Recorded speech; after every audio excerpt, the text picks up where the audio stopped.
Go ahead, Margaret. Okay, everybody's alive.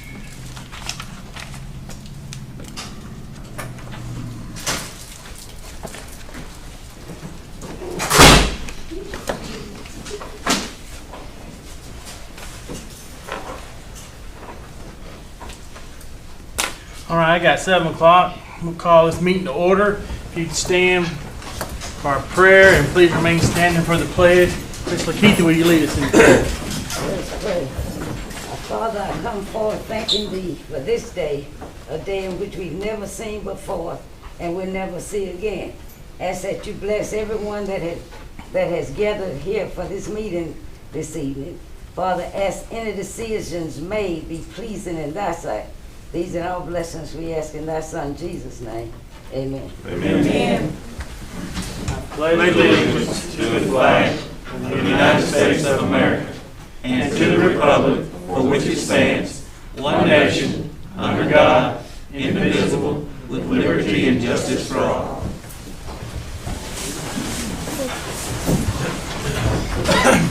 All right, first item on the agenda is the approval of the minutes for the August 3rd regular meeting. You will receive these in your packet. Please, do you have any? You have a motion? Approve. Second. Second. Any additions or corrections? Hearing none, call for a vote. Councilmember Greathouse. Aye. Councilmember Middlebrooks. Yes. Councilmember Tucker. Yes. Councilmember Reeves. Yes. Councilmember Head. Yes. Next item is the adoption of the agenda. Have any additions or corrections? Mayor, if I may ask, if number 3 listed here could be moved to number 1, most of the folks in the audience are my constituents, and they have come to listen to the speech on the rents, Okay. about the rents. So we'd like to move 3 to 1 to above 1. So that'd be the first item on the city manager's report. You making that as a motion to approve as Yes. amended? So moved. Okay, second. I'll second. All right, any discussion on that? Hearing none, call for a vote. Councilmember Greathouse. Aye. Councilmember Middlebrooks. Yes. Councilmember Tucker. Yes. Councilmember Reeves. Yes. Councilmember Head. Yes. All right, next item, city attorney's report. Nothing at this time. All right, city clerk's report. I've got a few reminders, just date reminders. So this week is qualifying, of course, and it ends this Friday, August the 20th. We also have the joint project / budget meeting that will be August the 19th at 10 a.m. at the Senior Center. And then we have 2 community broadband ready public hearings on August the 20th. And that's going to be the first one will be at 9 a.m., the second one will be at 4 p.m. And then we also have a Thomaston Zoning Commission meeting, August the 20th at 2 p.m. All right, thank you. Anything from our city engineer's report? Not at this time, Mayor. All right, we'll move to the city manager's report. And First item for council's consideration discussion would be proposed rents for the properties that the city owns that are managed by the Housing Authority. You should have attached with your packet headed G3 a summation that was provided by Ms. Allen at the Housing Authority with regards to fair market rent and then how HUD projects rents for low to mod, which is county-specific data, to our area. You also have attached with your packet on the very last page a copy of the rents and associated bedrooms for the units that the city owns. The current rent is denoted on the far right column, and the number of bedrooms is the column to the left. Mayor, if it pleases the council, I've asked Ms. Allen to come to talk to you a little bit about rate structure, current practices, potential recommendations. So if it's up to council, I'll ask Ms. Allen if she would address the council. The reason this was brought up, we have one unit that's become vacant, that's ready to be rented, and I believe we have a second unit that's going to be available relatively soon. Council okay with this? Yep. All right. Thank you, Ms. Allen, for coming. Good evening. Good evening. Okay, I was asked, I called upon the vacancy that came available at the CDP property. Once the unit became available and we took control of the vacancy, then we turned it over. At the time, we have about a dozen applications that we are considering. So I then called to the city manager to see what we was going to charge for rent for that unit. Keeping in mind that maybe the rents of old, going forward, will not be enough rent to sustain that property, not at the rate it is. So I had nothing to, was not considering any of the people that was already there. Because it's not, really not to them, because they already in the unit, the rent has already been set. I was not trying to increase their rent. We only want to know what to do with the unit that's vacant. Now, I wanted to just cite that two of the properties that you have are, they are under HUD HCV, which is Housing Choice Vouchers, and you have a voucher for those two units.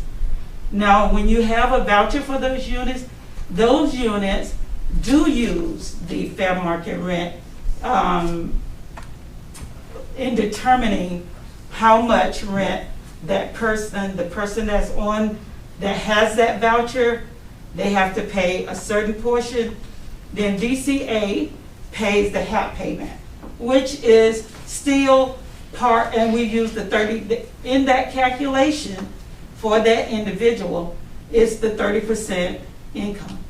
That's what we're gonna count, the 30% of the adjusted net income. However, we was trying to figure out, going forward, as the units come available, are you gonna remain with the same rents, or are you gonna increase them? What I have looked at, when I look at the applications that come in, I look at the rent, I look at the income that person is making. And hypothetically, if you have a person that is making 3 to 4 times the rent, then the rent is actually, is pretty reasonable. Right now, the rents out there is way below the fair market rent. Now, the fair market rent is rents that is determined by HUD, and is for low-income housing or moderate housing. And for a 1-bedroom is, for a 0-bedroom is $443. For a 1-bedroom is $509. 2-bedroom, $671. 3-bedroom, $839. And a 4-bedroom, $1,000. However, when we calculate the rent, like in public housing, you do have some individuals that pay what we call flat rent. And it's because when we calculate their rent at 30%, it's very high of their income. So we charge a flat rent, which is 80%, which in 2015, the Appropriation Act signed by President Obama gave us the requirement that nobody rent, if they were on a flat rent, it should not be less than 80% of the fair market value. So that's what we charge for a flat rent. However, like I was saying before, this has nothing to do in the determination of the people that already live in those housing. Because I think you all have already set that at the rate it is, and then I think it's supposed to increase maybe a couple of years, $25 or every every 5 years, $25, I think. I think that was the rule on that. So I didn't mess with that because it's already set. We're talking about the ones that going forward that's vacant. In your opinion, Ms. Allen, based on an earlier statement that we don't feel the economics are sustainable for future improvements, if we anticipate that we only have turnover every 2 to 10 years, if those rents were grandfathered, is that statement still true? But not necessarily, because just for example, we replaced already, I think it was one full AC unit. The AC unit was like $4,200. So at the rate this year, we have had a lot of trouble with the ACs, and we still having some trouble with some ACs. And we take the bids of the local contractors here in Thomaston. The one we use that is the lowest bidder, you still get hit at probably like every time that particular person comes out to do they troubleshoot, they charge $75 just to troubleshoot without even doing any work. Then once they do the work, then they bill us on that. And then that is like anywhere from $415. I seen one was if the compressor goes out, then you have to replace the unit. So things are like that. And I know just from where we are now, because when we came on a few years ago, we replaced.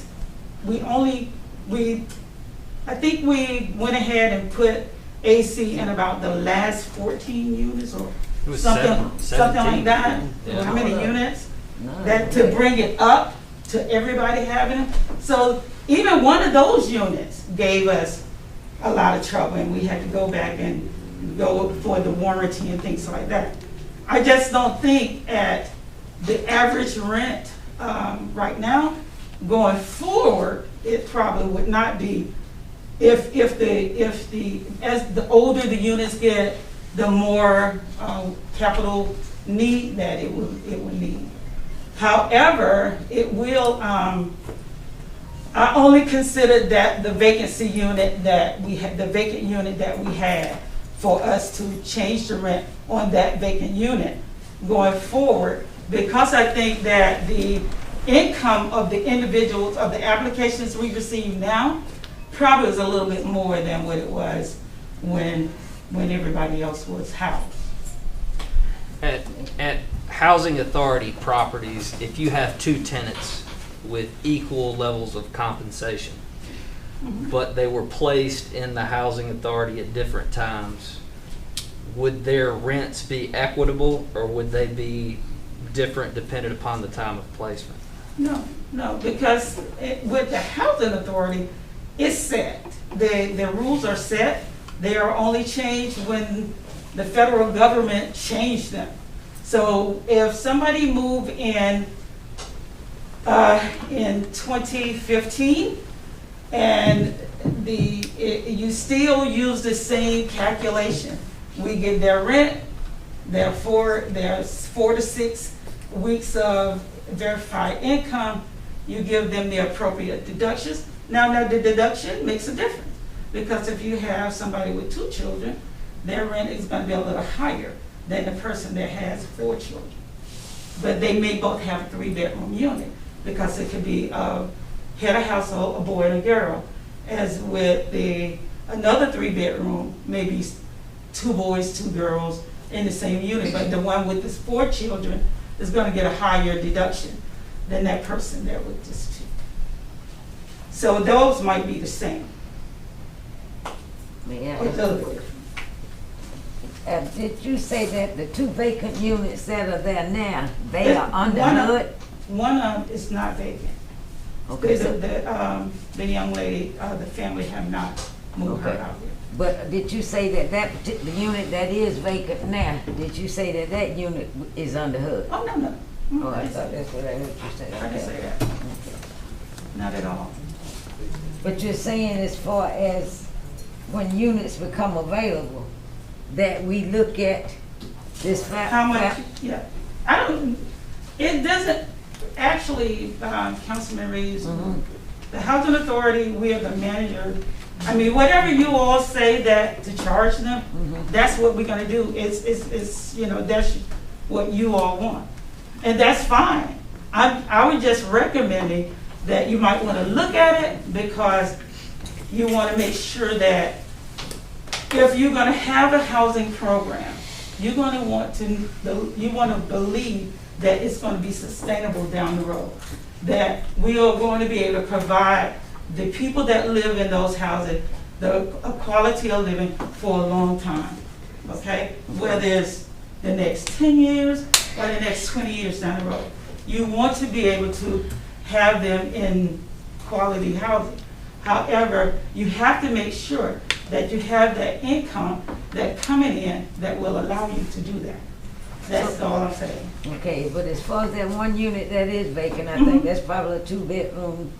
So what is it you're suggesting or recommending that rent be for that particular apartment? For that unit, what I would suggest, if it was in public housing and we had to consider that the person is making at least 4 to 5 times what the rent would be, then I would look at the fair market rent. It's a 2-bedroom, okay? It's a 2-bedroom unit, and the fair market rent on that unit is $509. So what I would suggest, so that it will be affordable, that you use the same. 2-bedroom. I'm sorry. Did I say 671. $671. No, the 2-bedroom is $671. I'm sorry. And then so you would say 80% of that, because that's where HUD tell public housing that it's affordable. That, you know, so you would say that they would, instead of paying $671, they will pay $537, because that 80% of the fair market value. What the 671 is, that's a 3-bedroom. That's a 2. Yeah. Yeah, that's 80% though, I think, of the 839 is what she's saying, Okay, I so believe. that'd be, 2. okay, right, and the 2-bedroom would be 536. Right. Yeah. Because it's 80%. And, So that's- and last year, according to that, it would have been more because it was Right. 688. Yes. And just Yes, and the sometimes point- up and down. Right. With the Housing Authority, we do that calculation every January, because usually that's when HUD would send that down. Yeah. But I'm only concerned about the vacant units that's there now. And then it's up to you all, how you do that. Because I didn't want anybody to think I'm trying to change everybody, because I wasn't. I'm only concerned about the one unit that's vacant now, and then one that's coming vacant. Because those individuals, we just going by the application, and we don't have an income limit coming in on those units. So that means that anybody can rent that unit. It could be somebody that works for, let's say, they work for, because I know a girl that applied that works for the Warner Robins Air Force Base. She don't make no $10 an hour, okay? She don't make that. She makes a lot more than that. But if you keep her rent, if you do that, if we bring her in, you don't change the rent, she's gonna be paying what? $375? And she makes $44,000 a year? She can afford a lot more. Yeah, she could. Yeah, but if you got the rent set, if you have the rent set, if you have the rent set at $375 and she makes $44. You can't tell her she can't apply, because she can go and say, I'm gonna file a fair housing suit on you because you won't let me apply for that house. And I want that house, and I know I make $45,000, but your rent is $370. And that's what I wanna pay. So that's what I'm just saying, you might wanna consider that. And that's understandable. The folks that live there now, no one there makes $45,000. I'm not addressing them. Okay, I'm not addressing them at all. I understand. This has nothing to do with the people that's already in So are our. you saying look at a person's income and that determines how much one should pay, or? You have to set it. You can't get just, if this lady paid for, this is not a housing program like public housing that got set rules, okay? This is private owned housing, privately owned. So you have to set a figure so that if the girl that comes there that makes $45,000 rent that unit, the new unit that you got, she pays $450 or whatever the rent is. If she comes there and she don't make but $15,000, guess what she paid? Both The is. same thing. Because I mean, you're not a housing program that up and down the rent like that. Now, if you was public housing, then yes, that we go by 30% of your net adjusted income. If you don't make much, you don't pay much. If you make a lot, you pay more. That's how that is. So that's why I adjusted it. That's why I addressed it. What do you want to do about the rent? How much you want to charge for this? If you say charge $350, $375, that's what we're going to charge. It's set. But I just wanted you to know that you want to look at sustainability, because you want to be able to provide this housing program as long as you can. That was my whole presentation and my whole concern when I see that the cost, because right now we're in a pandemic and the cost of everything is going up, and it's costing more to get somebody to come out to do an air conditioner. That unit just a little while back then cost but $3,200, but now it costs $4,000 something. Those are my concerns. Thank you. Councilman, anybody got anything to add? Questions? Thoughts? Sal, if I may, I just want to say that I don't understand why we want to try to increase this here rent on these citizens. Like I say, some of them is not making the kind of money that they claim to be making, and I just feel like we need to keep the rent as it is, and need to continue to go with the agreement that we had. The 5 years agreement as far as raising the rent every 5 years, $25. I think that's only a fair way to do it. I think we're not talking about raising on we're talking about the new unit, and we're talking about trying to maintain the sustainability of being able to operate the program. And so we're not talking about these people. We're talking about we've got a vacant unit, and we're talking about how do we maintain the sustainability of the program over the coming years, the next 10, 15 years, and what do we do about as units become available, how are we going to deal with that? And I think that's a very valid point that we really have to do if we're going to be able to keep the units up in the kind of, to provide the kind of living and the kind of place that our people are going to want to live in. We have to continue to improve them and to continue to do the maintenance on them, and when the AC goes bad, put one in there. And at the current levels of rent, if we don't increase it as units become available, then we put into question the sustainability of the program. Have we looked at I know one time we had the question of legality of renting something that under market, if it's a gratuity. What I looked at was more towards an angle we don't want to let those units get to a point that they can't sustain themselves, because then you're going to be putting public funds into units for a particular person, which I believe gets into gratuity. Whether or not we can raise the rent, I think that's within your discretion for this new unit. I think what Ms. Allen is trying to say is that she wants to maintain the units for the people that are in them now and keep them at a level that is comfortable and livable and basically like it is right now. But to do that, with the cost coming up and you never know what's going to happen, you got to have some money to sustain those houses. And so I think that's her angle on it, and I agree that you have to be able to sustain those in the future and make sure that everybody's living the same way they've been living, and not get into a situation where the city's actually putting money into those houses.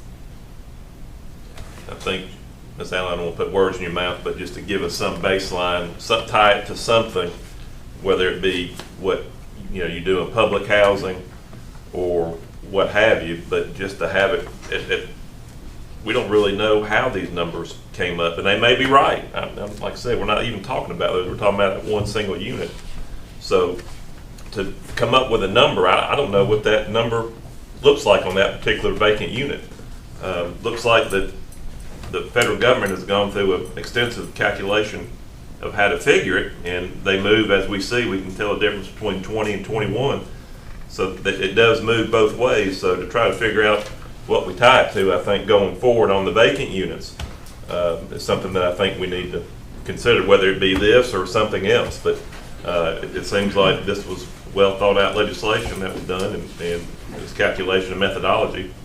So this may be it may not be, but I think to Ms. Allen's point there, I think to what the city attorney was saying, we need to figure out some methodology to it, so everybody knows what it is, but it's not secret, it's transparent, and everybody can understand it. And again, only on as they become available. So, and then if they're not available, then they fall under what we had talked about with every 5 years, and that's what we talked about. So, Well, I believe that if you use this methodology for your future vacancies, you have a base. right, And you have something that you already know. What you're going to do is you're going to pull the fair market rent for that one, and you're going to charge them. If you vote on it and you say we're going to do it where it stays affordable, then you're going to say it's still below the fair market rent by saying the new unit will be 80% of the fair market rent. And I don't think it's just only one big unit out there. I think it's like a 4-bedroom. It's a 4.5, or it has another little room in there. That's the biggest unit out there. Everything else is 3, 2, 1. So I think that going forward, if you took that, if you said, we got a vacancy coming available, it's a 2-bedroom unit, we're gonna charge $671 with 80% of that, and you're gonna have $537, and that's the base. Because we do rent analysis quite often, and you can't find a decent place in Thomaston in the private market. That's what you're talking about, private market. You can't find anything decent at less than 500. I have not seen it. I had several people looking for housing that contact us about, rents in the area. I just have not found anything less than 5 that was decent. So I think that that unit is still available, and I certainly, for you guys to make your decision, if you want to go look through, take a stroll through that unit to see what you think it's worth. If you think it's worth less than the 80% of the fair market rent, then go with it. But I think you will see that that's fair. To me, I think that's fair. would it be possible to view every one of each type of these units? I'm sorry, say that again. Would it be possible to view, you know, all available units, one bedroom, a 2-bedroom, just so we can do the same analysis that you said we could do on the 4-bedroom? Oh, yeah, you could do it. We have a 1-bedroom. No, I'm just saying, Whatever, I don't know what's available.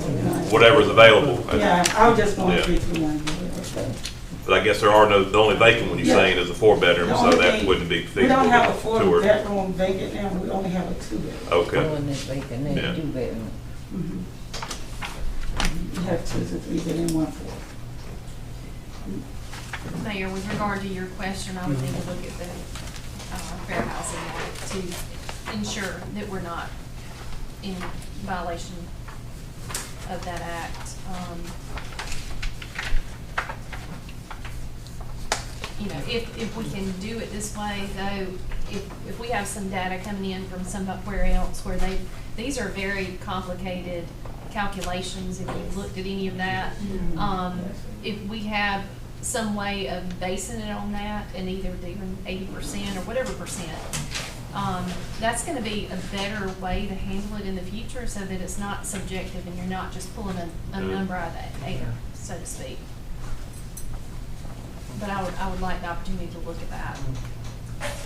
we need to table it until she can do that analysis on the vacant unit.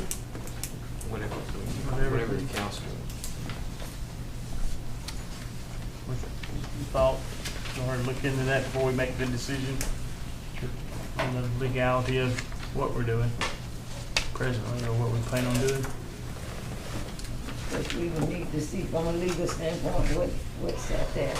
I move that we table this on the vacant unit until city attorney has time to research the question at hand on the legality as it relates to gratuity. All right. You heard that motion to table. I hear a second. I'll second. I'm sorry, I have the appropriation act, you can just so you know where we got the 80% from. Sure, thank Thank you. So we have a motion and a second to table this until we can study the legality of gratuity clause of the Fair Housing Act. And is there any? Mayor, can I just simply ask Ms. Batt a question? While we definitely want to look at this, time is a bit of the essence because somebody's waiting to want and needs that unit. So what I would say is we need to make this analysis as quickly as we can so that we can go ahead and get that person in there. And so if my only feeling was let's do what Yes, we need we to do. have already offered that unit, and that person is just waiting to hear from you all. I do want to say that you want to move because time is money. As long as you keep it open, you're losing every month or a month of rent. But we have, that individual has been contacted and is waiting on you guys to make the decision. I think it's something we could probably address at the next meeting.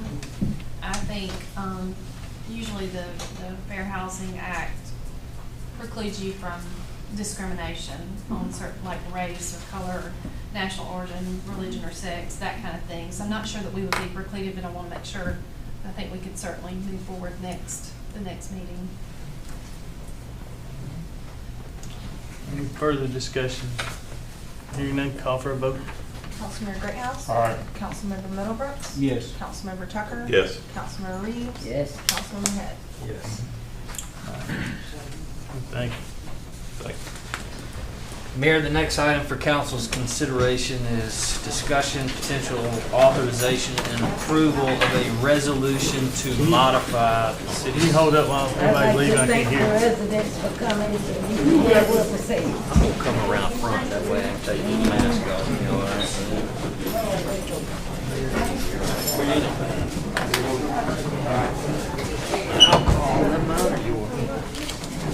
Touch your that's gonna work.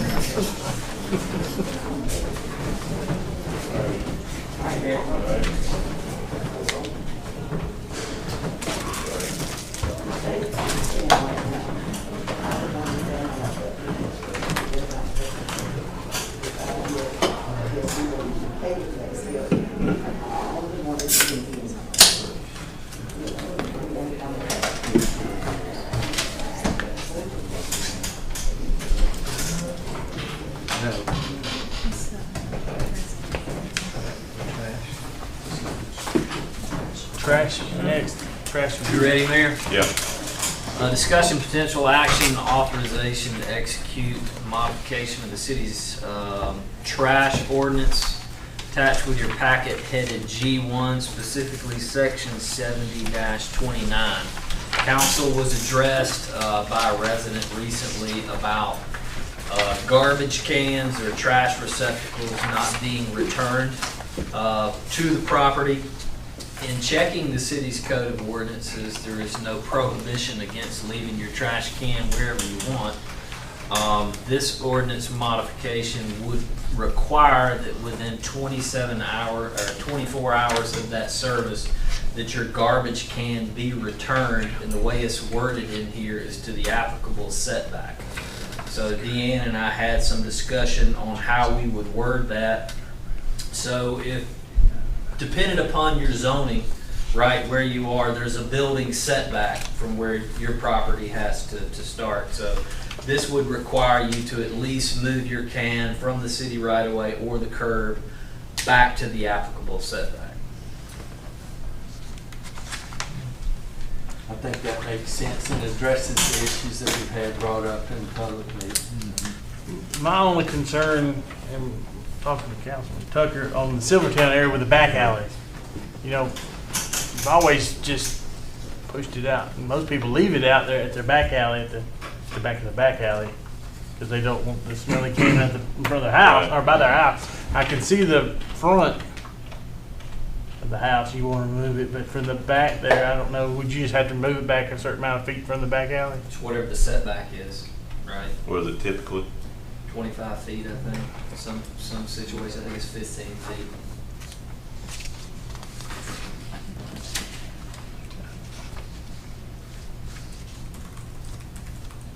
I see the problems when they're sitting out front of the house more than the back. And there's only certain few places that have the back alley. It's kind of, I don't know. I think a lot of people are not going to like having to move it from their back alley. Right.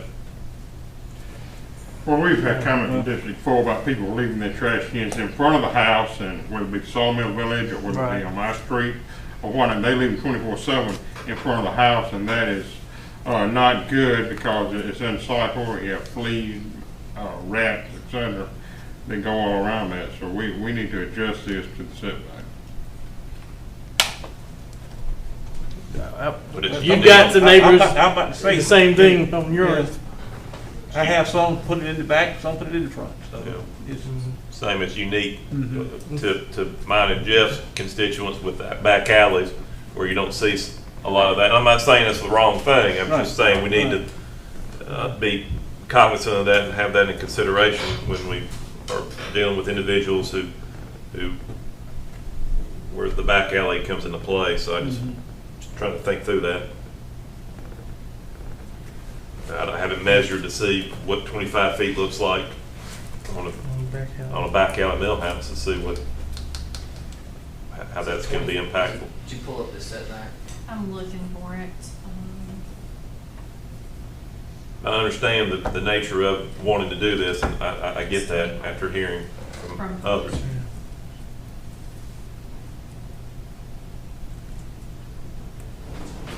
I don't see anything specific to alleys, but it's 25 feet from a public street, typically.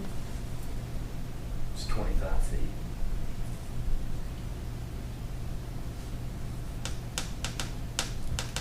So the garbage service picks up everybody's in their front yard unless they have a back alley, and that's where all of them pick up then. Is that right? And that's mainly the two sides of Silvertown. Most everywhere else Right. doesn't have a back alley anywhere else I'm thinking of. Not that I can think of. 25 feet is less than 10 yards. It just, I mean, do you think it's really going to make that much difference? Well, we were trying to find an appropriate way to word it, but we figured the setback could be the front of the building facade, right? So we didn't want to compel greater distance than that, so that's why we put it at the setback. Somebody going to measure 25 feet whenever. When we get complaints.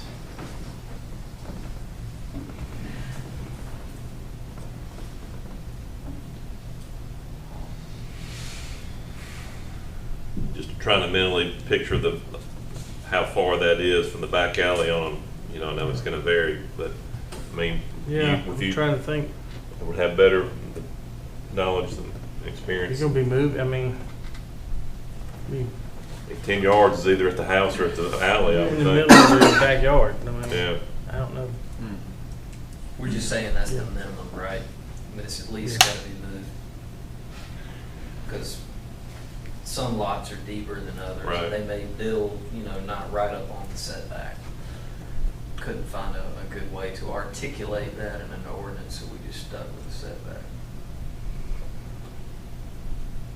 I mean, I'm okay with moving, if we want to move forward, but I mean, if again, we start to have some issues with those that are affected in the minor Jeff's district primarily, I mean, I mean, do you sit there and, would it be wrong to say if it's only in the front yards that you, because is that, I mean, what's our ultimate goal is to clean up everywhere. Unsightliness. Unsightliness, which some of the back alleys, they can look bad too.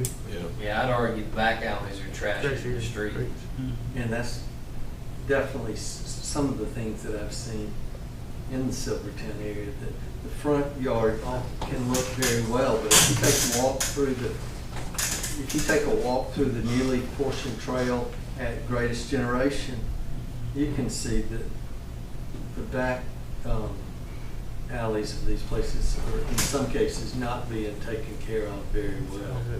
I think a lot of that's maybe not the trash can itself, as more as The curbside service. putting this- everything you got else Yeah. out there. Like growing up, my granddaddy wouldn't put nothing out there until the night before the trash man came. I mean, because Yeah. he didn't want it out there because dogs stroll it and all that kind of stuff. But people now just, you know, they clean out on Saturday. It sits there until maybe Thursday or whenever the trash comes, and then it's been worse with things hadn't been picked up in 3 or 4 weeks, and then that gets. Let's give it a try. Can't speak for Jeff, but I'm willing I to would give it a try. say again. I'm willing to give it a try. Yeah. But I would ask that my constituents, particularly in Silvertown, where they're affected, if there's issue, please let me know.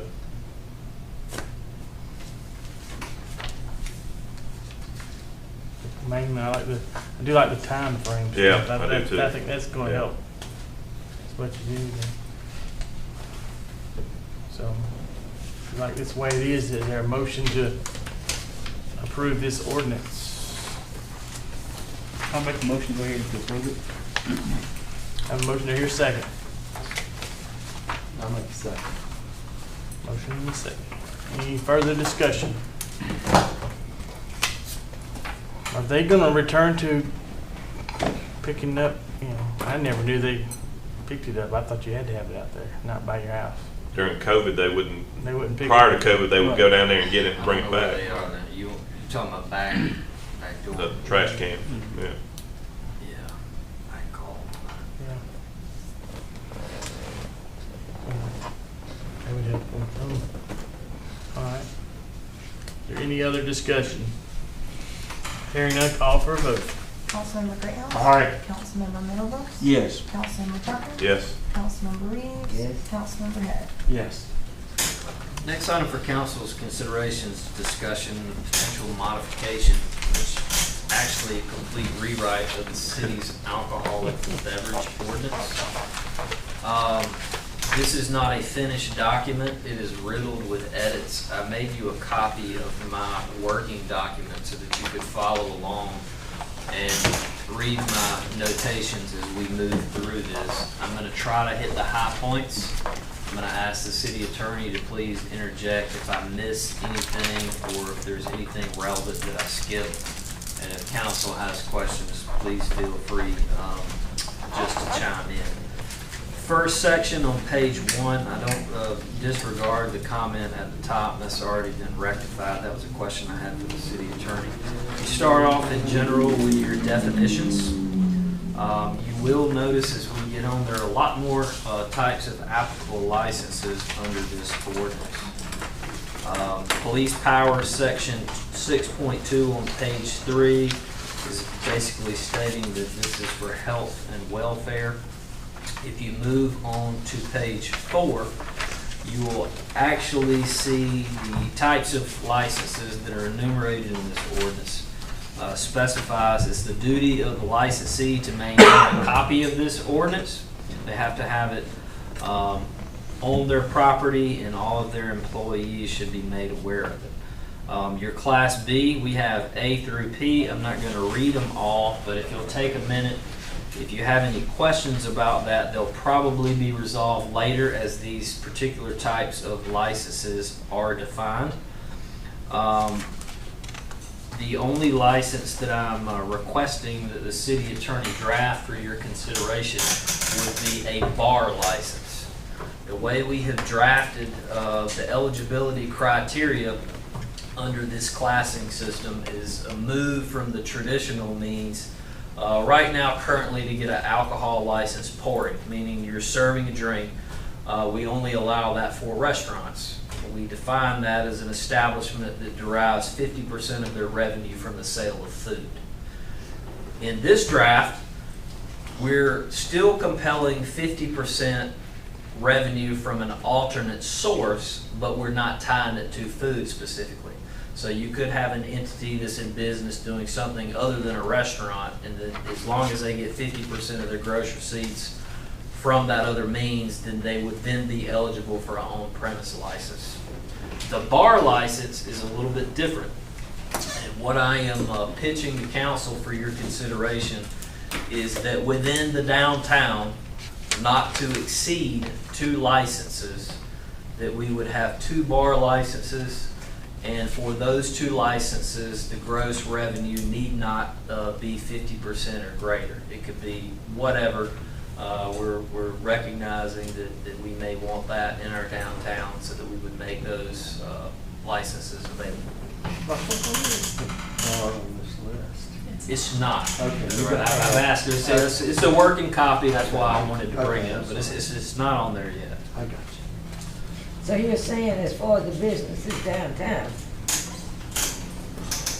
theirs would not have to be where 50% is from food? If or you from wanted outside? to have a bar, right? If you wanted to have a restaurant, or if you wanted to be an antique store, or if you wanted to be any other kind of retail, and 50% of your revenue comes from something else, you can get an alcohol license. I'm saying, but if we want bars in downtown, then some of them may not can meet that 50% threshold. So we're doing away with the threshold.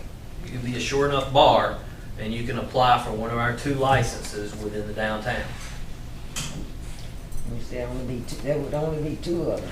Or however many council wants. You know, my fear was you open it wide open, now we got bars popping up all over the city, in different areas where the downtown hub, particularly the DDA, has been the impetus of revitalization, and it just makes more sense as an effort to revitalize the downtown that it would have the more lenient license for that type of development.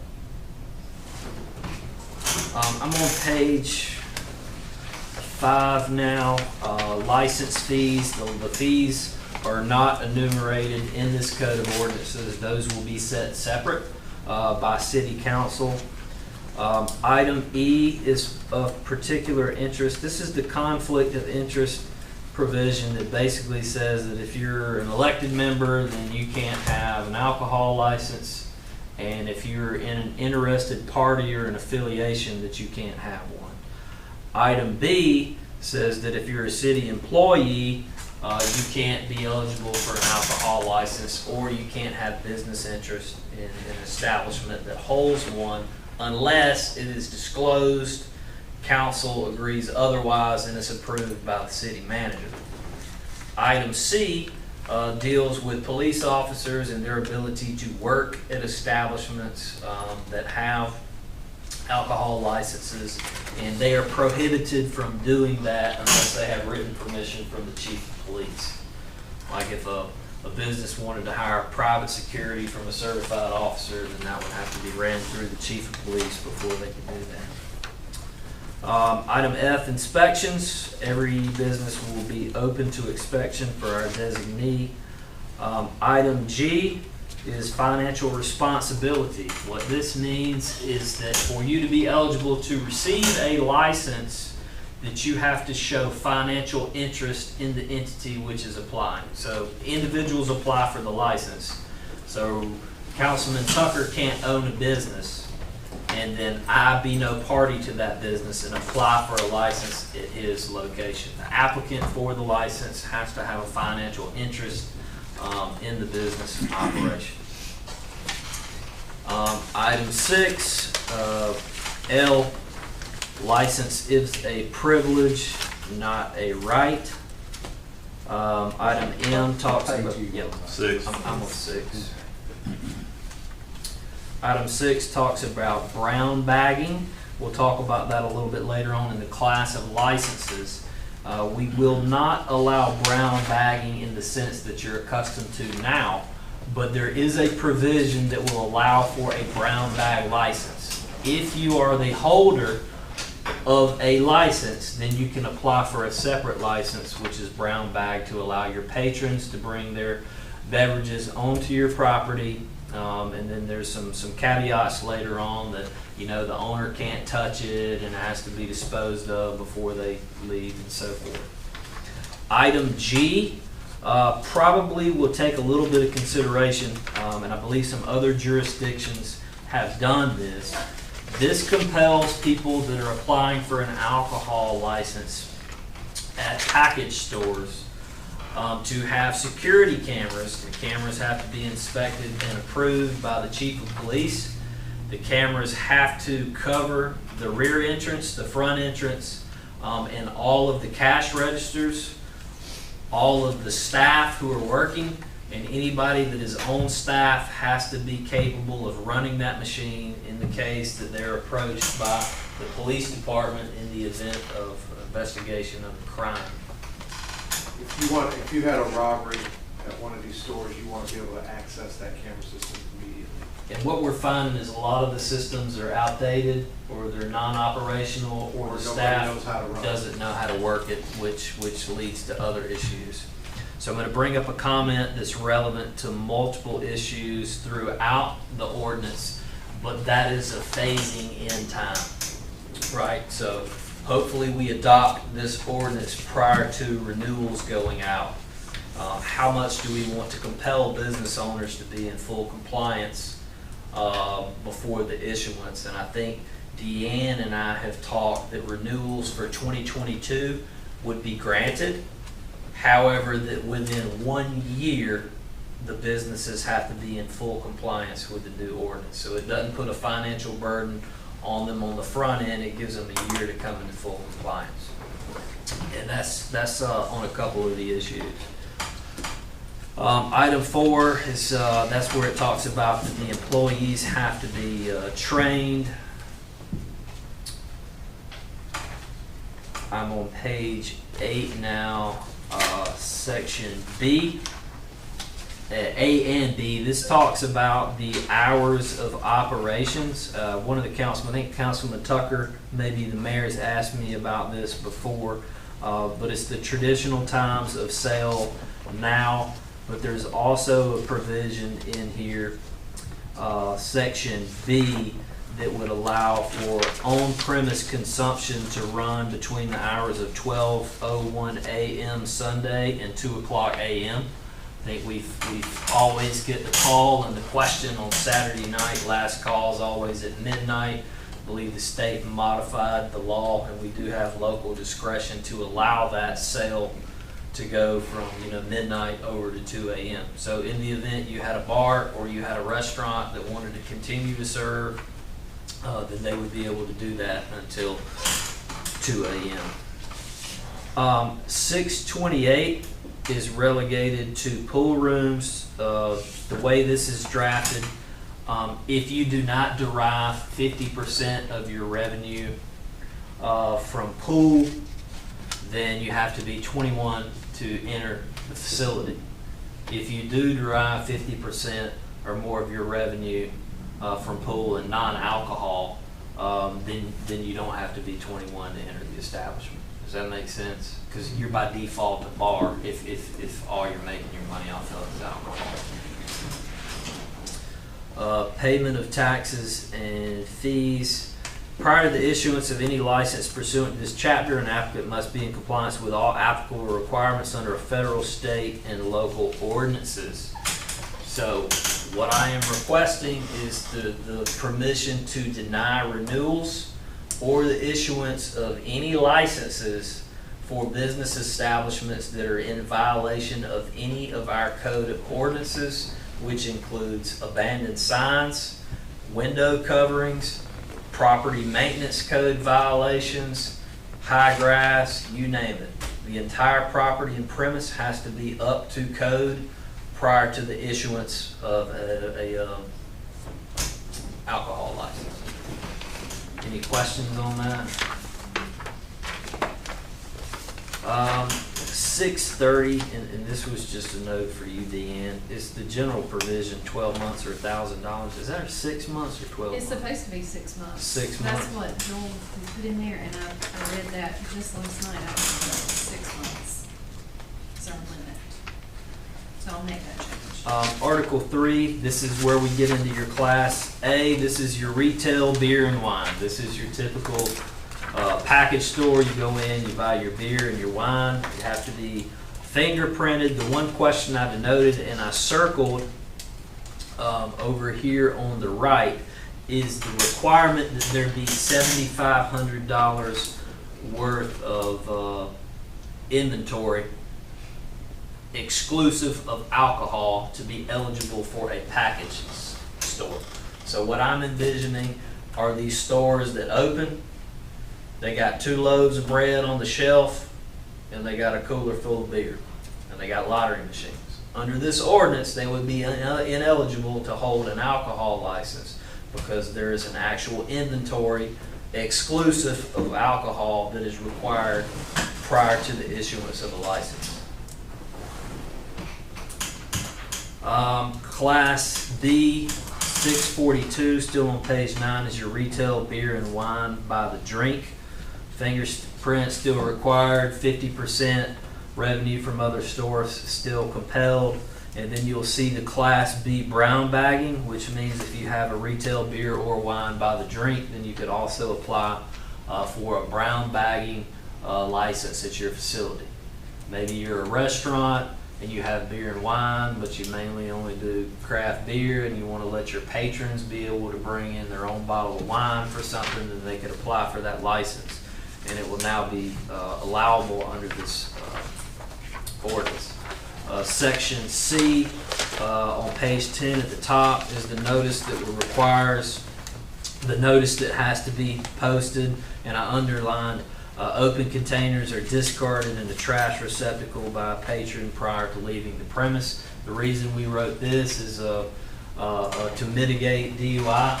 I show up with a bottle of wine, you have a brown bagging ordinance, I drink half of it, I cork it, I put it in the car, Mike pulls me over, you gonna write me a ticket? Probably he's gonna write me an open container ticket, so we put a provision in there that if you do have brown bagging, that you have to have posted that the patrons that come in, they have to discard of it before they leave. So that means they're just gonna have to kill it at the door before they leave. And call an Uber. Yes. Because open container is state law. I mean, that's, you can't have an open container. Can that person charge like a fee? Corking No. fee? No. That's prohibited in here as well, I believe. We can add it if you want. We were trying to make sure that liability on our end was covered, that we make them post this and they never touch it. It kind of just stays with the patron. Well, I've seen some where they'll seal it if you buy a wine there, or if you bring it in. I've seen it where they have these bags. When you're done with it, they put it in there and then it's sealed. Yes, you can look and see when it's open. The reality is, if I stop you and you've got something that's clearly corked and wrapped up, like you've left and you've got some left over and you're not drinking in the car, it's probably not going to be an issue. Technically, it could be. Open container is really when you're looking for people that are riding around drinking beer in the car and all that. That's why I just, we should be This using was a common sense in it disclaimer too. That's, to protect the city. We can get fancy with the we language. just make an asterisk about, because if they go and either buy it there or bring a nice bottle of wine in with them, they just don't happen to drink, I don't want them to have to throw it away and not be able to take it home. Or have to drink it. Or just slam it at the door. I mean, that's not gonna help things either. Or sealed in an appropriate Right, manner, yeah. acceptable by state law, or something like that. So in other words, if I go, I don't drink it all, I can take what I don't drink. Well, that's what I would, Take it on home with, take it on home with. If you put it in your trunk, it's not open container. What I'm saying is if you're gonna take it home, you need to make sure it's completely wrapped up Oh, and closed up and put somewhere where it doesn't look like you're riding around drinking in the car. Open container law is to combat people riding around drinking in the car. yeah. So Well, if you've got something sealed, I know, but it's all discretion and it needs to It be is. where it's, it survives, Sealed. it survives anybody who wants to use, I'm not saying using discretion one way is good or isn't good. And yes, but sealing just- it and putting it in a cooler or something in a trunk is probably gonna solve that problem. But if you don't have a trunk, I mean, I'm just saying, they make these bags and it's clearly sealed in court. If you have it sitting in the back seat, the last thing I want somebody to do if they're riding in the car or get pulled over for whatever, and, if it's the person that's giving the wine or what have you, and they weren't even drinking it, they're just carrying it home, and they get pulled over and get an open container ticket. I don't know, I just want something to think about. Well, I'm saying that the likelihood of them getting cited is probably slim, but I can't. You can't guarantee Go on it. record and Yeah, say- that's right. Yeah, we're not gonna cite that. Right, because sure. That is the officer's discretion. All right, you let this one go, but then the next one. That's it, then you have issues Mhm. one way or another. If you don't want to do that, it's fine too, but it just needs I to be would probably considered. let Ms. Reeves go, but I'd probably write you a ticket. I can resemble that remark. 644 Class C, this is your liquor by the drink. Nothing really changes other than the 50% again, doesn't have to be tied to food. It can be any type of revenue disproven. And we also have a Class C brown baggie. If you bring in a fifth, right, and you have your little drink, we don't want you to drink the whole bottle, but the same thing stands. We require, that it has to be disposed of. So And I would insert the same caveat into that section. Class D is your wholesale beer and wine. These are for the wholesalers that provide to the retail. They're required to furnish the city summary copy of the invoices for all the malt beverages and wine, et cetera, et cetera. There's a provision later on in the disbursement of excise tax to the city where we are actually going to compel the wholesalers to delineate to us per the delivery point what those taxes were and how much were delivered. That will enable the city staff, in the event we want to do an audit, we can tie the wholesale report to the excise tax that was remitted versus the inventory on stock. Right now, we're not getting those reports. We're just getting a general report of all that was distributed and checked. Class 647, these are your alcohol caterers. We actually have several different classes. License A is a resident caterer. That's anybody who holds a class A, B, C, F, G, or H. Any of those people can apply to be a resident caterer. A non-resident caterer would be somebody that doesn't hold a local license here. It's more of a reciprocal license for somebody that holds an alcohol license in a different jurisdiction. Then they could apply here in Thomaston for Class E to be a caterer. And then the non-profit civic organization, and those are limited to 6 per year as they are now, but they can be eligible for a caterer license.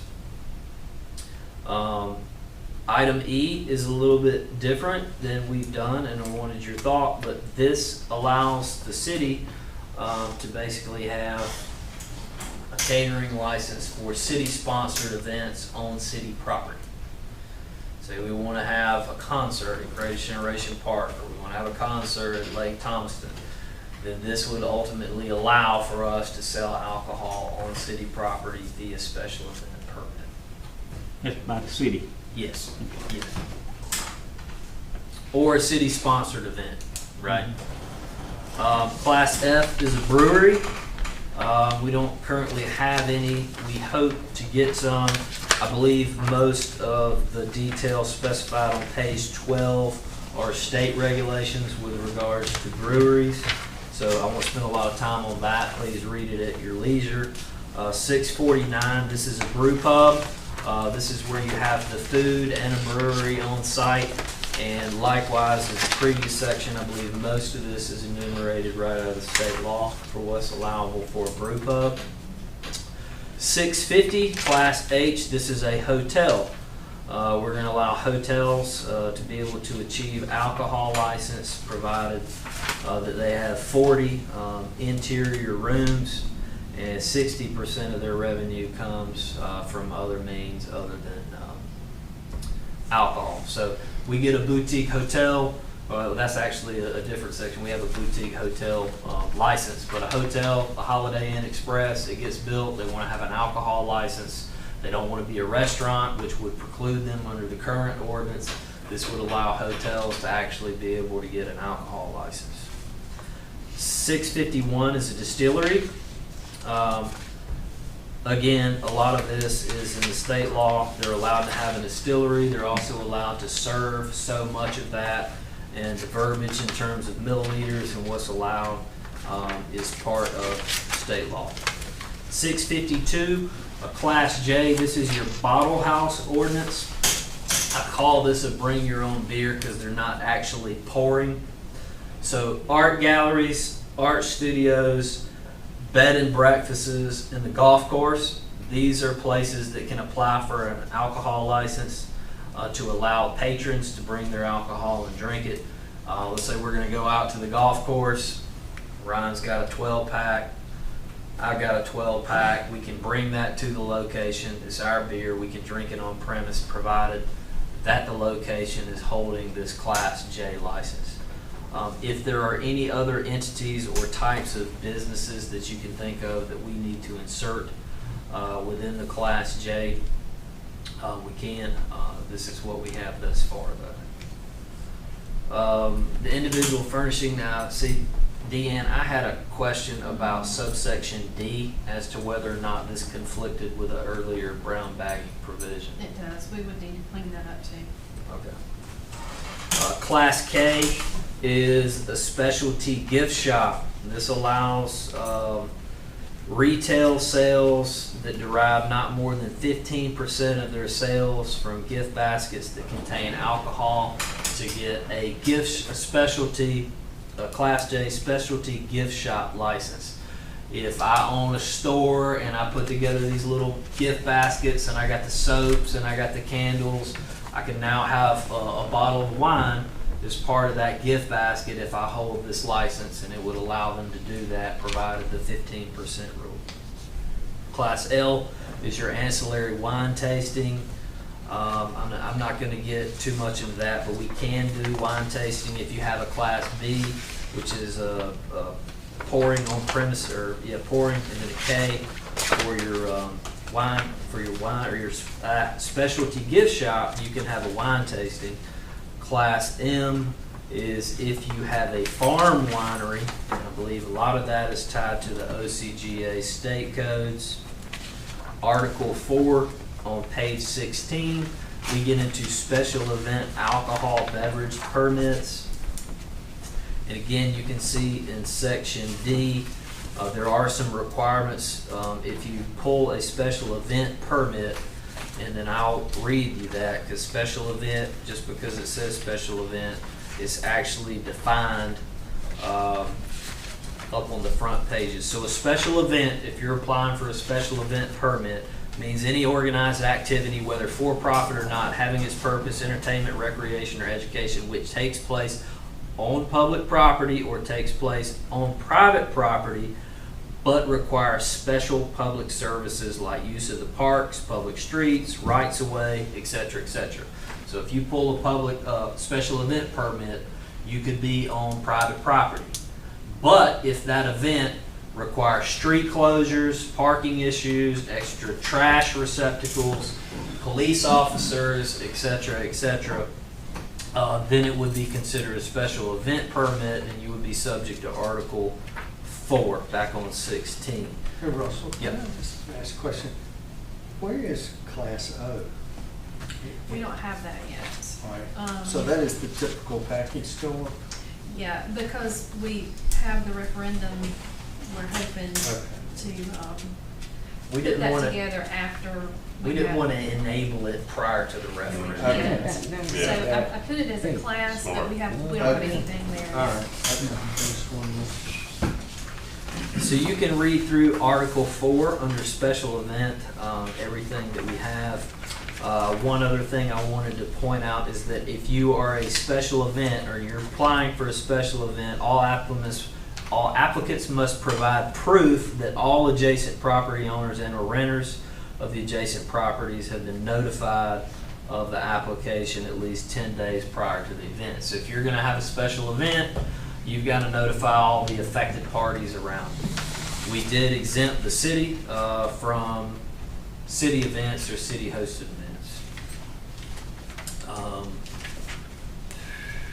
I had a question here for Deanne for the council, 668 subsection A. This says that the special event permit is valid for 3 days. Currently, they're only valid for 1 day. They give you a rain day, like you're supposed to have it on Friday, it rains, I can have it on Saturday. Yep. Are you saying that you can do that now, Judge? What You saying? can. You can't do it now, this is what this says, it says, The extra couple it gives you days a for couple rain days checks. buffer. Russell, 3 days, but once they have the event, permit's done. Doesn't mean you can have an event for 3 days. You have 3 days to execute the event. Is that what you're saying? Yes, or, I mean, I would leave myself some latitude. Let's say I wanted these Sturgis in Bike Week, right? And I'm gonna have a 3-day motorcycle rally. You know, would we consider that, or would that take special consideration beyond the actual initiation? So, this isn't the final draft, it's working.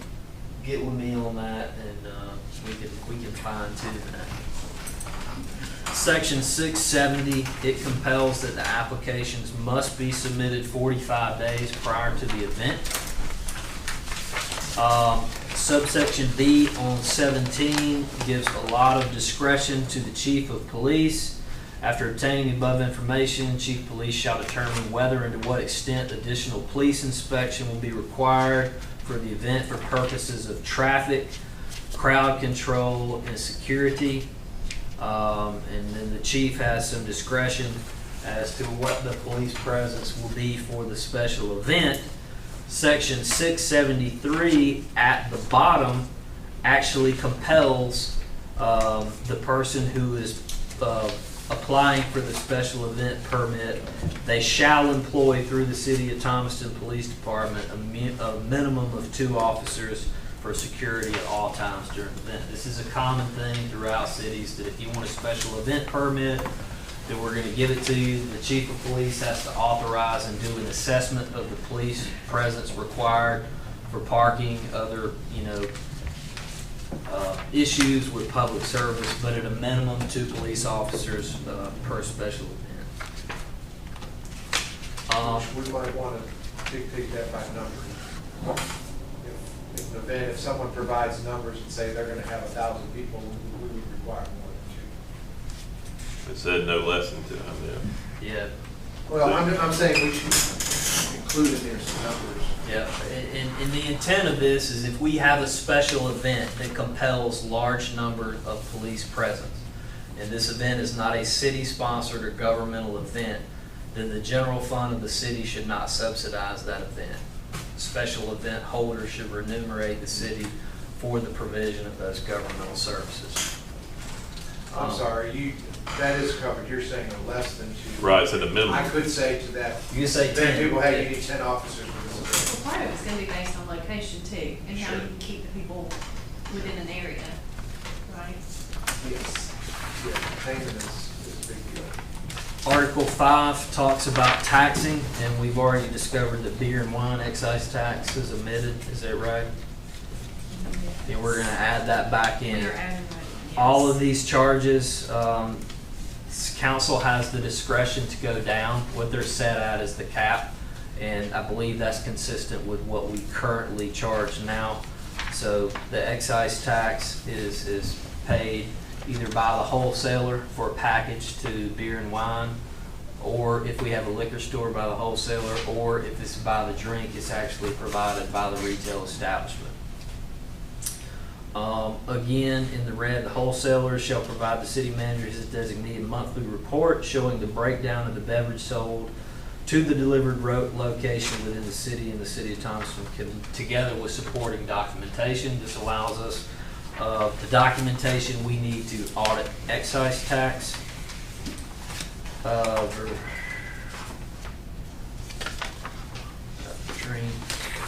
don't have anything on page 19. Page 20 has to do with filing the returns on the excise tax, due dates, penalties, and most of that is specified by state law. 21, subsection H. Page 21, subsection H has to do with the administration of the ordinance and record keeping authorities given to the city manager, his or her designee.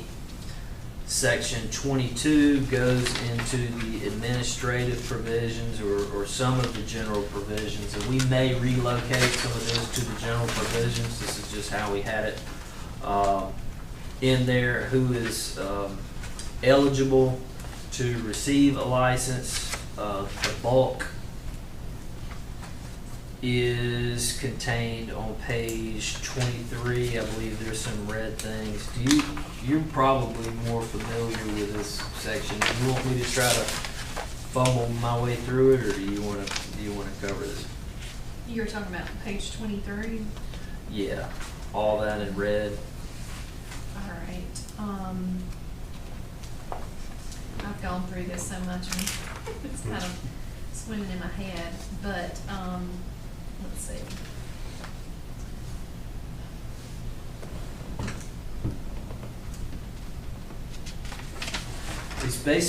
It's administrative compliance for eligibility for application for the license.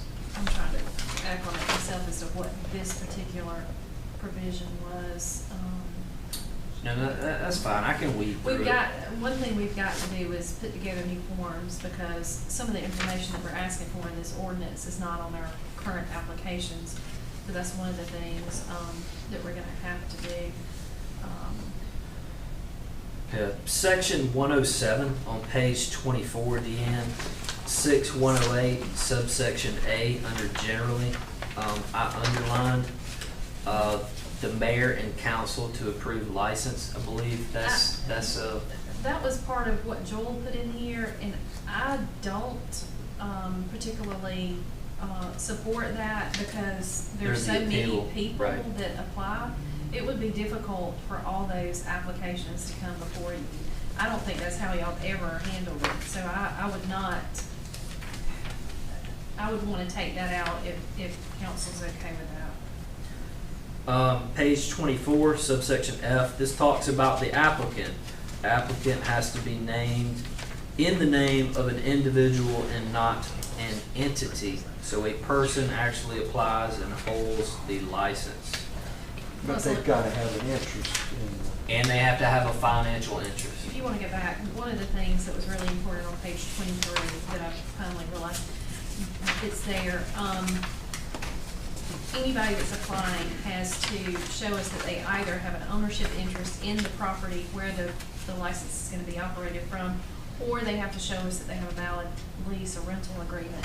We don't want them just coming in and getting a license and it not be tied to a particular place, but they also have to show us that they're actually renting a valid rental contract. And another good point, on the computation of your 50% gross receipt, rent is excluded from that calculation. So you can't own a big parcel, lease out tiny parcels, count that as revenue, and just sell alcohol out of a different location. Russell, let me just ask you a question. And I'll tell you where I'm going with this. Because is there any way to limit the sources of other revenue? Because I sort of think, what if you've got had a bar, I guess I really wish we could consider, can you limit gaming machines in a place? Because I just don't know that that would be a good combination. If you can, I think you should. I don't know that you can. Yeah. There- Well, there's- You can limit certain types of revenue unless it's granted and regulated by state law, right? So that's what we kind of run up against. But I do want to regulate rent, right? So if I'm renting a facility, I do not get to count that as revenue when I apply for an alcohol license. Because what we have is people will rent a space and then want to count that as revenue in exchange for an alcohol license where they're just a default bar at that point. If they want to be a bar, then they need to apply for the bar license. Can we at least investigate, is it possible to limit, because there might be a, like gaming machines, I just don't know that we really want a place that has a whole room full of gaming machines. One of the other provisions with the application is a lot of these applicants come in and they're gonna operate their business through an LLC or a corporation, and they're supposed to provide us with their, the information from the Secretary of State's office. We're not, I think we've gone out before and looked at that to verify it, but they're supposed to provide that to us, and it can't be more than 10 days old. So that's just another thing that we're gonna need to add to our application so that they understand. We also don't allow variable rent because that indicates that whomever they're renting the property from is really partaking in some of the revenues. And they're not the total owner, so that's part of what's in here as well. Yep. Page 25, section 3 kind of covers if you're a sole proprietor, if you're a LLC, if you're a X, if you're a Y, if you're a Z, all of the things that you have to do to become eligible to be able to apply for the license. And we try to think of everything, and this is a pretty exhaustive list of what we'll require. So if you have any questions on those, again, everybody gets fingerprints, everybody gets background check.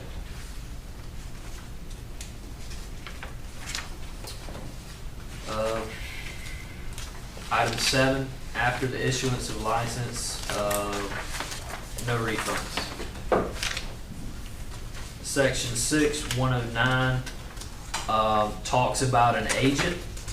So my understanding, again, correct me if I'm wrong, if you are a license holder and you do not live in the corporate limits of the city or within a 30-mile radius, you have to have a registered agent with the city who lives in the city or within a 30-mile radius. Is that right? That's right. So if you're a LLC in California and you come in and you apply and you hold a license, you've got to have a licensed agent somewhere pretty close.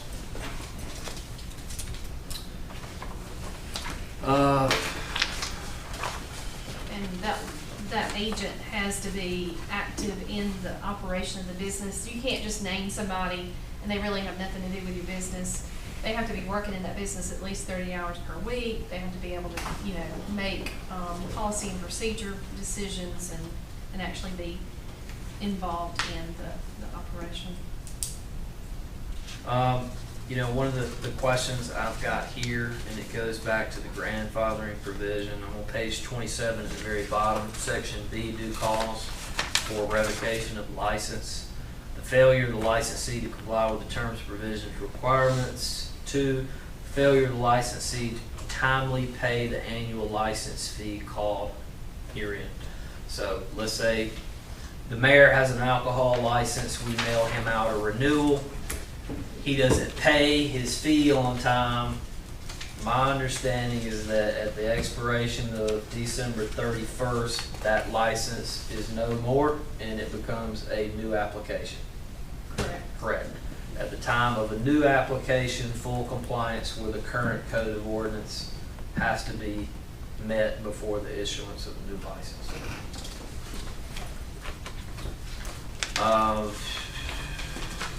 Page 28. I just had a comment here on section E.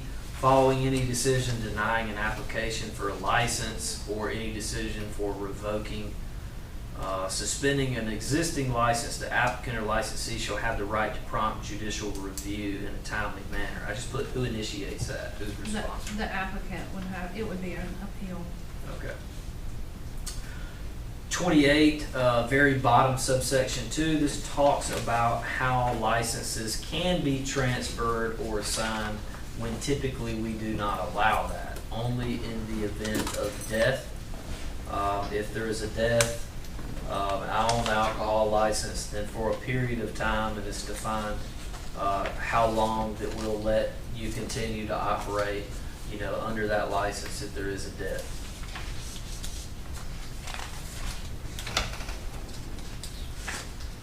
Do we decide we're going to strike 3, partnership? Yes, I think that's what we talked about right before the meeting, is striking that. 6117 talks about the renewal, all So, alcohol. hang on just a Yeah. second. So what's the deal about a partnership? I don't Keep want it partners to be able to transfer licenses. It needs to, what we've tried to put together here is that a license belongs to an individual, even though that individual is part of a corporation or a partnership. There's one individual that has the license. Well, what if the It's not- partnership's dissolved, or if it's a business divorce or something, and partner A's got the license, partner A and partner B decide that it's not working, partner B wants to continue the business, buys partner A out, That's a civil It's- issue. It's, but it happens quite commonly. One And it- license, one individual, or apply for a new one. Okay, well, let me ask this, then, would partner B be able to reapply for that license of said business? it would If be. they have 20% stake. Well, now they're gonna own 100. Yeah, they would be able to. Okay, so that doesn't go away, I mean, but I guess he does have to reapply, and assuming partner B passes the background fingerprints and all that, then he's That should be eligible to continue. consideration in the dissolving of the business, the cost of a new license. Partner A may not know. If he's in the alcohol business, he should. But- What we've crossed out, and y'all can consider that particular piece on page 29 that we crossed out, says it was where a partnership, that license would be transferable if that partner had been an initial partner. It can't be somebody coming in new. No, but what if they both started it as a partnership then, and they went, If you allow partners to transfer a license, it's gonna be a moving target, and it's gonna be an administrative nightmare to hold people accountable. I mean, if there's only 2 of them though, I mean, if it's, if there's 15 partners, that's one thing, but if there's 2 partners that are going in business together, and they just happen to, I just need to think about that. I mean, if they're buying, one's buying the other one out, and the other partner's gonna control 100%, I think it should be easy to, assuming he passes the background and everything Well, else. wouldn't that same new partner have to come and establish utilities in their name? But I don't, to be honest with you, I would assume that you're saying that the business, let's just say it's, ABC Bar. So the name of the utilities is an ABC Bar, or is it the name of the 2 partners? Depends. Normally it's an individual. So we have no business customers then that are, so, Well, we have to have a license and a social security. well, no, you're talking about utilities now. So, I mean, how the utilities work right now on a business. They're an individual's, we have an individual tied to the business, so it might be in the business's name, but ultimately it's an individual. I mean, just something I don't want to take up the time tonight, but I mean, just something, I just don't, this is a lot of information, somebody gonna pick this up and say, dang, I don't think I want to do this, this is so intense, and I'm not saying that all of it is, but be business friendly when we go, Well, and I I think know it's it a seems like. lot more. We're taking the brakes off a lot of the regulations that we have. I don't want to be stupid about it, and then just for the sake of open the floodgates, let everybody come in. But also, it's a balancing act, right? So we just need to make it business friendly, but be mindful of the city's liability and safety of the citizenry. But something like that, though, would just, I don't know, it's want us to be mindful of the other side too. Section 29, and I'm almost done. Page 29, 617. All alcoholic beverage licenses in this chapter may be renewed by payment of required fees provided for the 2022 year. At the beginning of January 1st, 2023, all licenses seeking renewal shall be in full compliance with every provision of this chapter, which includes being in compliance with all municipal laws and ordinances. So if we enact this, if you have a property maintenance violation, you have an abandoned sign, if your windows are plastered with more than 30% of the coverage, any violation, we will not issue you an alcohol license in 2023. Are you tying it to their individual, let's say they live in the city and their individual homes have an ordinance violation, or you're not going that To the property, Okay. For the license. to the property for the license.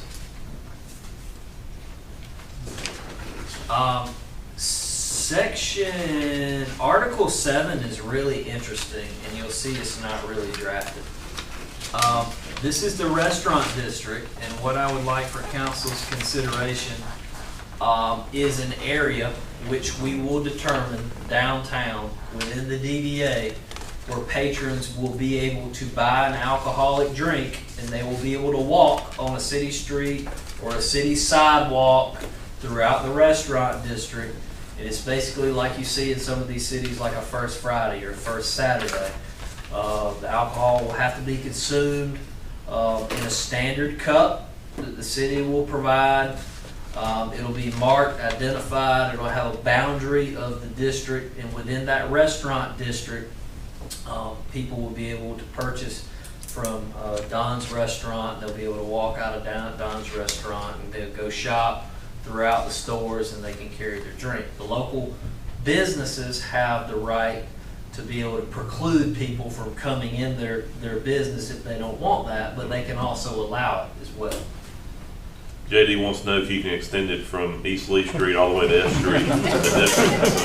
We see a lot of jurisdictions doing this. It's been very successful. I think citizens like it. They like being able to come downtown and shop, be able to have a drink and walk around. We see some things. Like a sip and stroll type Yep. event and things.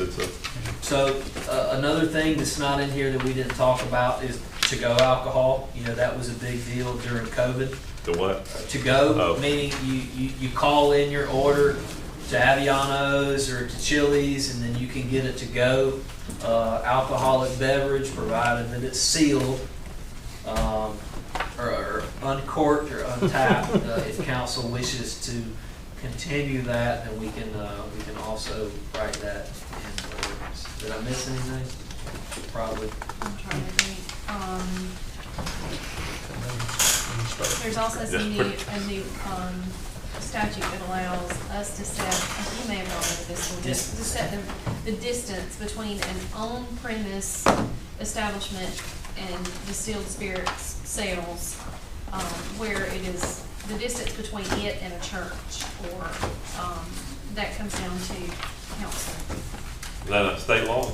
They modified it in May of this year. So now we have control.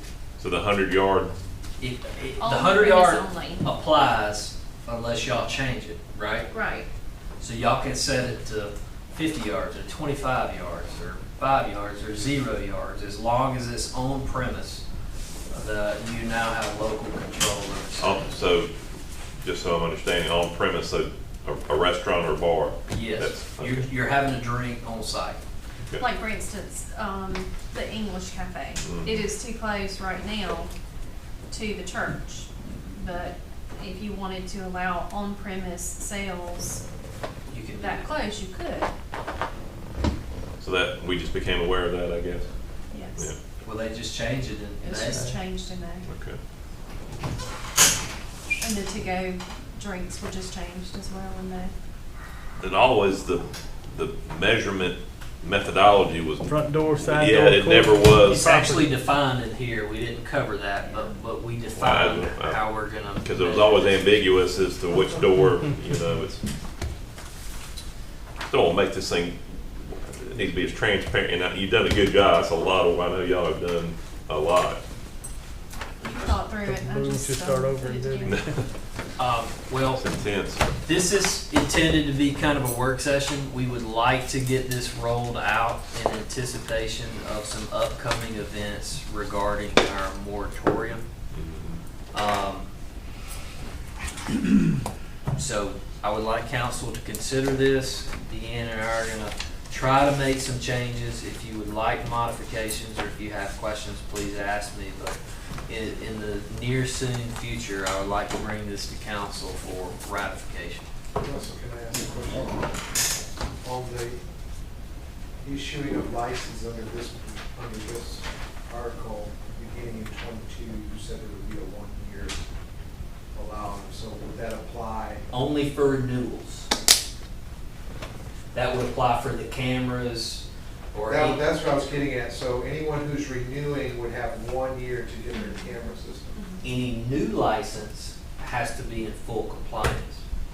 What we didn't want to do is put a heavy financial burden on the ones that are already in business and give them some time to be grandfathered into, or not to be grandfathered in, but to. Right, because they expire in Allow them, December, right? yeah. So if I adopted it in September, they wouldn't have but 2 months to get everything. I would suggest considering making that a 6-month provision on And cameras. those are the things that the council's gonna have to decide, really. We've given, this is a suggestion on some of those things. I'm just talking about on the This would apply to all businesses, If you have alcohol. alcohol, and We will see it in the very near future, as far as, making these changes or whatever. So will you give me some time so I can go back and really read it all? Yes, ma'am. Not like next week, but, you know. Our next meeting, I believe, is September 7th. So we've got some time between now and then even. that would be great if you could get ample time to read through it, and maybe highlighting the changes rather than going through them. That's why I wanted y'all to have my copy with my notes, so you can read through it at your own. You can see Deanne's track changes, but on top of that, I've highlighted and I've actually made notations. So how do we want to handle that? Do we want to have a draft ready for the September meeting, the first September meeting? Do we want to maybe get together a little bit before that to flesh out some of these issues? I think that we talk about potential litigation in executive session, and then based on that conversation as it pertains thereto, we set our dates accordingly. That work? Sure. All right, the only other item that I have for council, actually two more, is to set the O&M millage for the city of Thomaston, and also the joint projects millage rate. You should have a copy of ordinance attached with your packet, and I also asked Mr. Joyce to provide you with the 2021 tax summary, where you can see the taxes levied or $802,797.20. That moves to $809,165 in 2021. But the actual millage rate that you will be setting is 3.32, and that is for the O&M for the general city, and the joint projects millage rate to be 3.7. Both of these rates are the rollback rate, which, based on the Taxpayer Bill of Rights, do not compel a public hearing since you are rolling the rate back. In accordance with that, staff's recommendation is for the council to authorize the ordinance setting the city O&M millage at 3.32 mils and to set the city joint projects millage rate at 3.7 mils. All right, you heard this recommendation. Do I hear a motion? So ordered. Or a second? Second. Motion and second. Any further discussion? Hearing none, call for a vote. Councilmember Greathouse. All right. Councilmember Middlebrooks. Yes. Councilmember Tucker. Yes. Councilmember Reeves. Yes. Councilman Red. Yes. The only other matter is just general information. You should have a packet like this. I have given the go-ahead to the IT staff, we're going to provide free Wi-Fi to our population at our city parks. We're going to start with Park Street and Greatest Generation Park. We should have those up and running in the next couple of days. What you see here is the screen, what it'll look like. When you get on your browser, it'll pop up. You click on the link. It has a disclaimer. It'll take you to the City of Thomaston page, and you have to agree to not do anything illegal. And then from there, we have a bandwidth regulator on our access point, which will actually give you up to 5 megs of data. But you can't, you're not going to be gaming or streaming. But 5's pretty good. The internet connectivity is already available at the park. We have it for our camera system, so the only cost is the access points was a couple of $100. I thought it was a good thing, and I think with COVID and people being out and children needing access to internet, it's a good time to do it. So the general information in the next coming days, those are the 2 parks where we're going to start.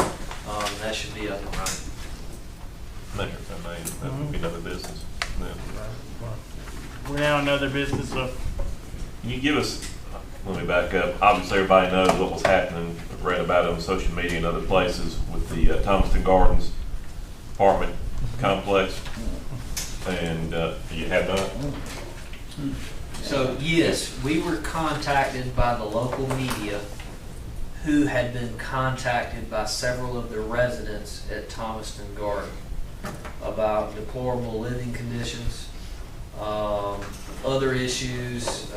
Through that conversation with the local media, we sent our code enforcement staff out with the news media. We did inspections on some of the properties. I believe 2 of the properties were actually closed down. Those residents were put up in hotels by the management group.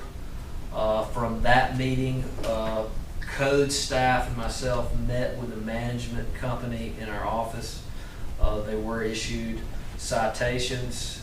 They were given compliance orders for those 2 or 3 units, and then they had a contractor they were getting in touch with, and I believe we gave them to like August the 25th to be in full compliance with code orders. From there, I've also contacted HUD. They are HUD properties subject to HUD inspection, and we've asked HUD to expedite their inspection of the property, so they're in violation. Each day they continue to be non-compliant with code issues is an additional violation based on their failure to have obtained an occupational tax certificate. We can't issue an occupational tax certificate while they're in non-compliance. So I told the manager that $500 ticket would stand.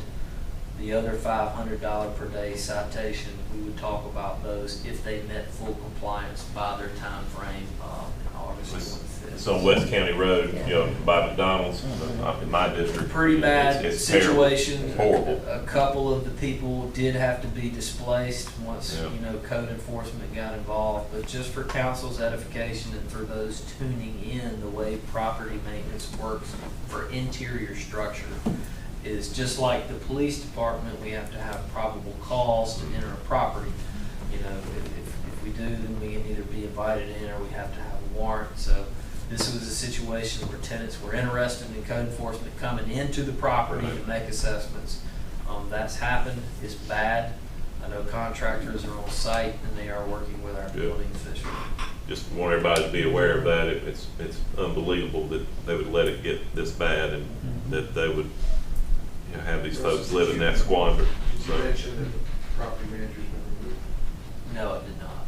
Yeah. Property manager. Okay. The local. The local property manager has been removed It's been removed. and dismissed. You just keep me, all of us, but particularly just because I've had questions from constituents, and I was aware of most of what you said, but just so I can Cleaning relay that up. these things. Cleaning that up will help some of our problems because we've got a lot of activity. Right. And that's one of Right. the sources of some of our activity. Well, thanks for the update, and for y'all who haven't heard. I'm not sure. Yeah. The only other matters I have brief, promise, executive session, potential litigation, and also real estate.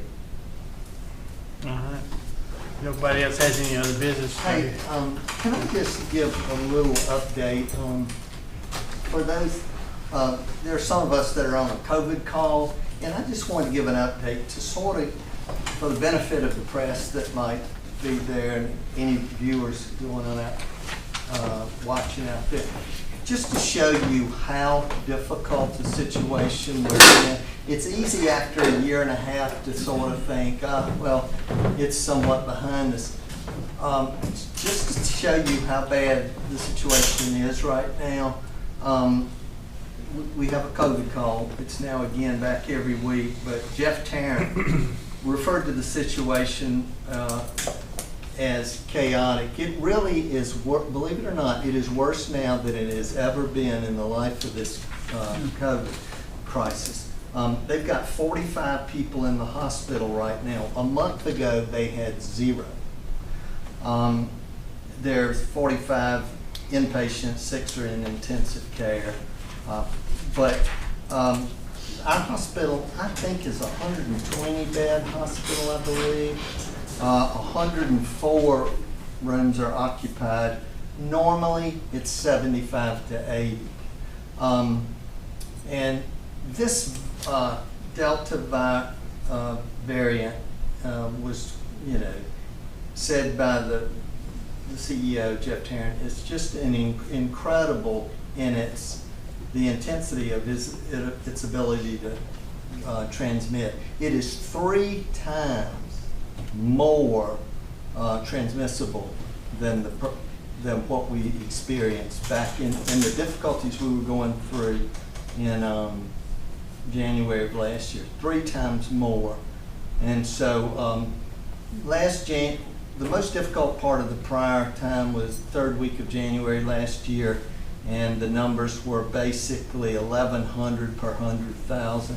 Now it's 1,263 per 100,000.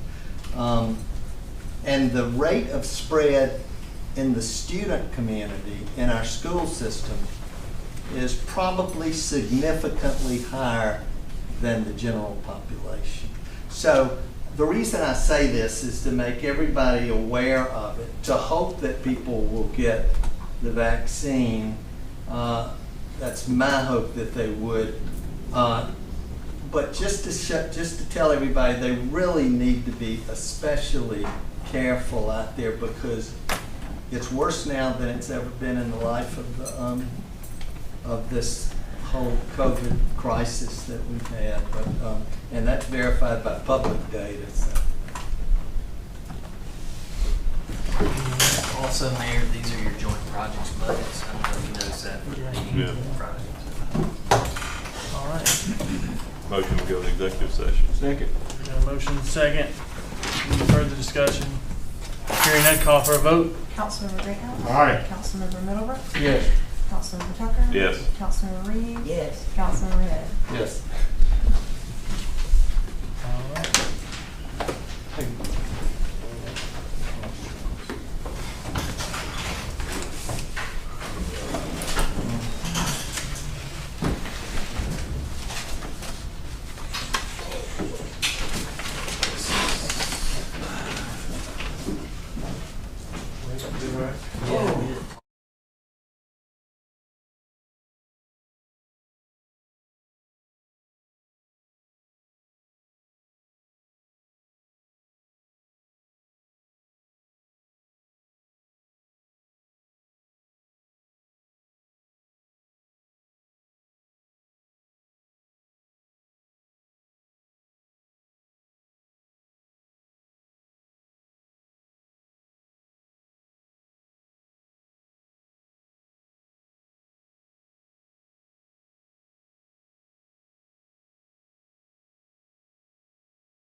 minutes on it.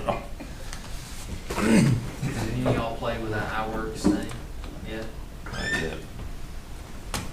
Not yet. We're back in regular session now. Is there any business we need to do while we're back in regular session? Oh, I know that we did have a good summer at Park Street Playground again this year. We really did. Recommendation to pass a right of entry from staff. Staff's recommendation is to authorize the execution of various right of entry agreements for the purpose of going on the property to abate some substandard living conditions. You've heard that recommendation. Do I hear a motion? So ordered. Second. Motion and a second. Any further discussion? Hearing none, call for a vote. Councilmember Greathouse? Aye. Councilmember Middlebrooks? Yes. Councilmember Tucker? Yes. Councilmember Reeves? Yes. Councilmember Hill? Yes. Is there any other business? Hearing none, do I hear a motion to adjourn? So moved. Second. Second. I'll go home.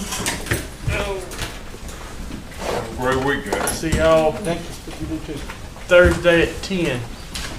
If you have any questions about your joint project budget, feel free to give me or Lonnie a call. I have one already. You get one already? Recreation raises. Yeah, recreation